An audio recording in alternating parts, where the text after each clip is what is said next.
శ్రీమాత్రే నమః. శ్రీ గురుభ్యో నమః.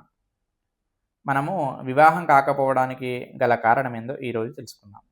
40 సంవత్సరాలొచ్చినా ఇటు అమ్మాయికి గాని, అటు అబ్బాయికి గాని వివాహం జరగట్లేదు. అసలు కారణం ఏంది అని ఎప్పుడైనా ఆలోచించారా? అవునండి. కారణం ఖచ్చితంగా ఉంటుంది.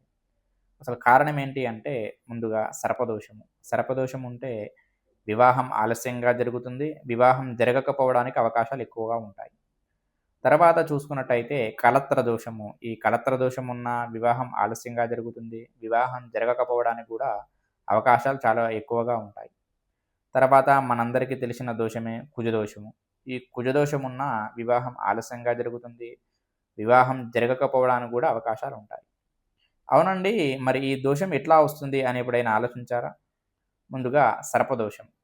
దీన్ని కాలసర్పదోషం అని కూడా అంటారు. మనము ఎప్పుడైనా మనము గాని, మన పూర్వీకులు గాని పామును చంపితే ఆ పాము పడ్డ బాధతో వచ్చే దోషమే ఈ కాలసర్ప దోషం. తర్వాత కలత్ర దోషము.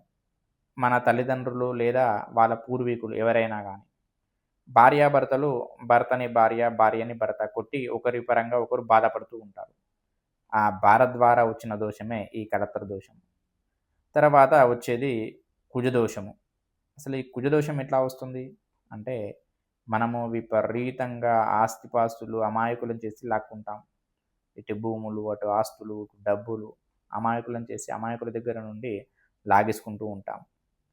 ఈ లాగేసుకున్నప్పుడు వచ్చే దోషమే కుజదోషము. అవునండి. మరి వీటికి శాంతి ఎలా చేసుకోవాలి? ఇలాంటి విషయాల కోసం వీడియో లైక్ చేయండి, షేర్ చేయండి, సబ్స్క్రైబ్ చేయండి. శ్రీమాత్రే నమః. శ్రీ గురుభ్యో నమః.